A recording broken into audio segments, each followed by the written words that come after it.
Thomas,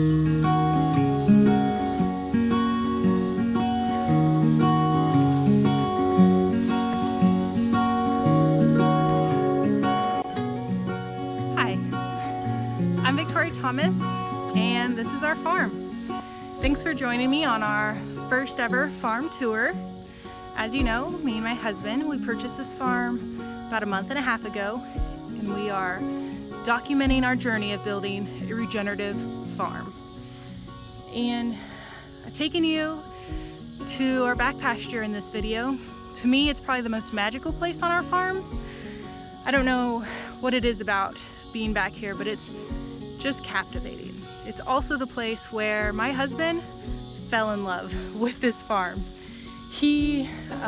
Well, first, I fell in love with this farm the moment we pulled in the driveway.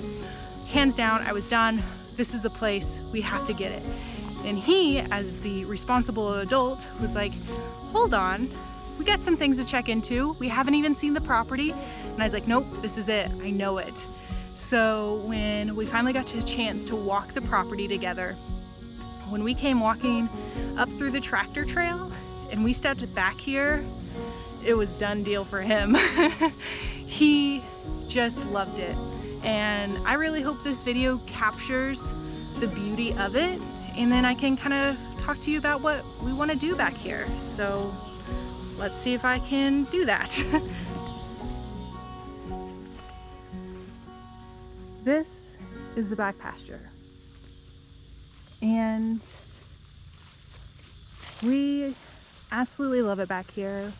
At night, the stars shine bright, and being back here, our hearts just feel so much at home.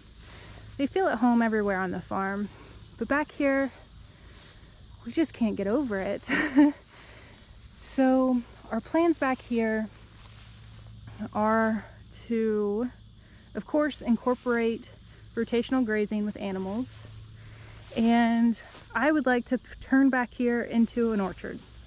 Specifically, well, not specifically, we'd like to have a variety of probably about 6 or 8 different fruit and nut trees. You might think, oh, this is not big enough. I kind of want to experiment mostly with the dwarf variety of trees. One, because we're not working with hundreds of acres. We have 9, which is incredible. We absolutely love the amount of acreage we got, most for several reasons, but one is that we dreamed of at least 7. We're like, if we had 7 acres, it'd be perfect. And then when we found out this property was 9, we just, we're blown away by it. But we would like to do the dwarf variety of trees because they're a little smaller, little easier to manage, and yeah, mostly for the manageability of it. And so along here, this section, and then along this back fence, we will do a mixture of hazelnuts along with, oh my gosh, so many varieties of trees out there. And I will probably have a better list for you this fall or spring when we'll be placing the order. Obviously, the whole orchard will not go into place next season, but I think a good chunk of it, or our hope is a good chunk of it, can get planted, because fruit trees, even in the dwarf variety, I think they take 5 to 7 years to really start producing. So yeah, this is our back pasture.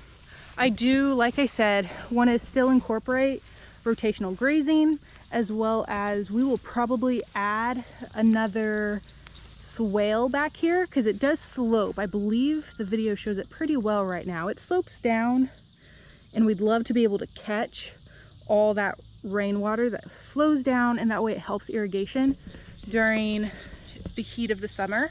I don't know in my last video if I really touched on the importance of swales with fields.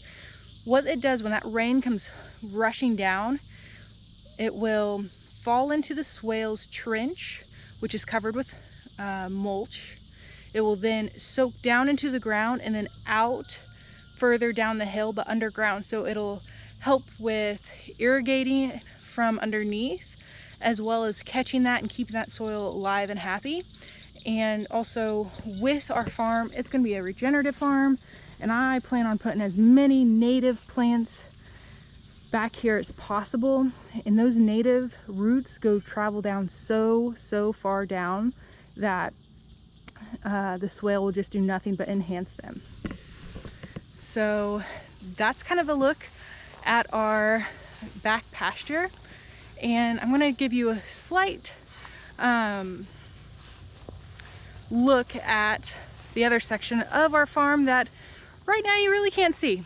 I haven't even seen it, haven't been back there all that much because it's a little impassable with the amount of overgrowth, as well as ticks are crazy here.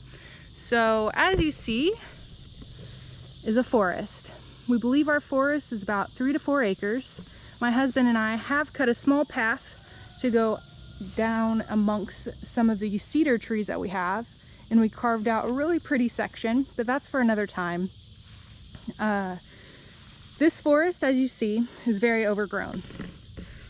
Our goal is to kind of do some silvopasturing on this property, but during the summer, especially now where we're just getting started, what's probably going to happen is this winter we will come in and cut what we can and just clear out what we can essentially. But anyone with a forest that as crazy and wild as this one knows that probably next summer it will look very close like this. So animals will be key in going through, eating out, clearing out.